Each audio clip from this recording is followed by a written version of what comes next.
Hello everyone and welcome to another football preview prediction. Now today I'm going to be doing the quarterfinals of the Europa League. I did a couple weeks ago a video on the UEFA Champions League quarterfinal preview prediction, so if you want to see that, there'll be a link down below. But today we're going to go through the Europa League. The first game is between Anderlecht and Manchester United. Anderlecht are one of the two Belgian teams that are still left in the Europa League of this season, and they do have a very good list. They've got a very good youngster named Yuri Tielemans, so watch out for him, very good young midfielder. Last round they defeated Upwell to get into the quarterfinals, and they'll be coming up against Manchester United, who beat FC Rostov, and they do have a very good list. There's no denying that. They've got Zlatan Ibrahimovic and Paul Pogba leading the team, two absolute superstars. My prediction here is that Manchester United should win this game. First leg is in Belgium, so I think Anderlecht, they'll be good enough to at least get a draw and maybe a win, maybe a sneaky victory there.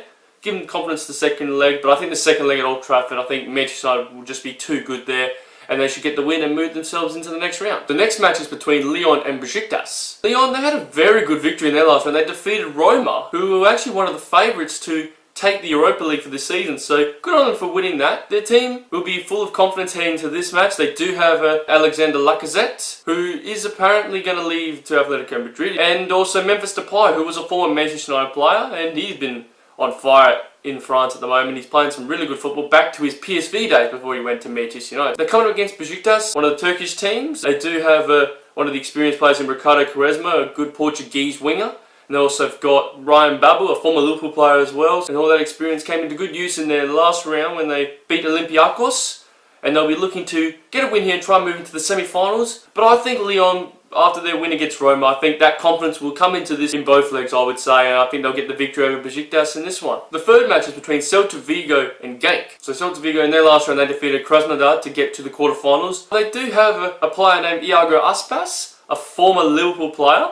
I think he scored 4 goals currently in this Europa League. So he'll be probably the key in this game for them to get goals and hopefully they get the win. They're versing Genk, who they actually defeated their fellow rivals Gent to get into this round. Now, they're the other Belgian team that are in this Europa League.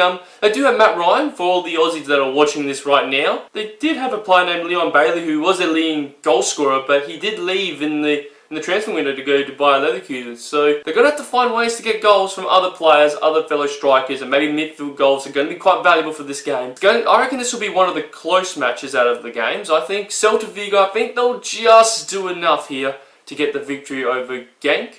Now these are two teams that, I don't know if many people would know these two teams. They're Celta Vigo from Spain, Genk from Belgium. But I think this will be a very good contest, and as I said, I think Celta Vigo will just get the win here. So the last match is between Ajax and Schalke. Ajax had a good win against FC Copenhagen. They've always been well known to be very good in Europe, despite the fact the last few seasons haven't been at their very best, unfortunately. They've been in Champions League, but fallen, always coming third or fourth, always having Real Madrid in their draw, surprisingly. But this year they've been in the Europa League and they're in the final 8, so they'll be looking for a win. They've got some good youngsters in there, as they always do, and they've got some good players like Kasper Dolberg, their striker, who is their leading goal scorer. I think he's the leading goal scorer of the Europa League right now. So another good young striker that Ajax are developing. And they've also got the experience of like David Klaassen, a very good player. Maybe that experience, and maybe there's some of those good youth that are coming in, might get them the win here. Now they're versing FC Schalke, a very good German team. They beat their rivals Borussia Mönchengladbach to get to the quarterfinals. Now they do have a very good striker in Klaus Huntelaar, who's actually, I think, in the top 10 of the leading goal scorers of history of the Europa League. He might play a key part into this game. They've also got a good defence as well in Howardez and Holger Badstuber, who's actually there as well. I don't know if he's actually playing, but maybe the experience off the field might actually help that too. And they've also got a couple of good young players in like Max Meyer and Bru Mbolo, a couple of very good young talent there to watch out for. This is probably going to be another close game as well, but I'm actually leaning towards Ajax here. I know they're a very young squad, but I think most of these youngsters, they've been in Champions League experience. They've been good in the Europa League this season. I reckon they might just sneak over the line against Schalke in this one, but it will be a close game. So that's it. I hope you enjoyed that Europa League preview and predictions. Let me know what you think about the predictions. Comment on that, as I said, and subscribe to the channel for more content. Until next time, I'll see you later.